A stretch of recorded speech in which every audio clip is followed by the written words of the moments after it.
Doctor Panjabrao देशमुखांचा जो संकल्प होता, स्वप्न होतं शिक्षणामधून देश उभा करायचा, तर तसंच स्वप्न होतं कृषी क्षेत्रामध्ये आमूलाग्र बदल करून आपल्याला पुढच्या काळामध्ये या देशाला पुढे न्यायचं.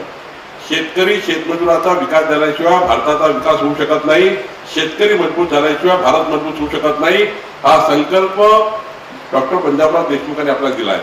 आणि म्हणून कुठलंही सरकार आलं त्या सरकारची पहिली जबाबदारी आहे की शेतीमधली प्रॉडक्टिव्हिटी कशी वाढेल, शेतकऱ्याच्या शेतात रस्ता कसा असला पाहिजे, शेतकऱ्याच्या शेतात पाणी पोहोचलं पाहिजे, शेतकऱ्याच्या शेतात 12 तास वीज मिळाली पाहिजे.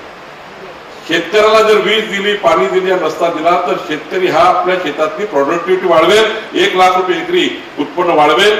आणि भाऊसाहेबांचं हेच स्वप्न होतं की या देशातला शेतकरी समृद्ध झाला पाहिजे, तो आधुनिकरणाकरता गेला पाहिजे. आधुनिक संकल्प करून पुढच्या काळामध्ये आपला देश हा कृषी प्रधान देश म्हणून पुढे गेला पाहिजे. याकरताही या ठिकाणी आपल्याला खऱ्या अर्थाने पुढे जाण्यासाठी गरज आहे.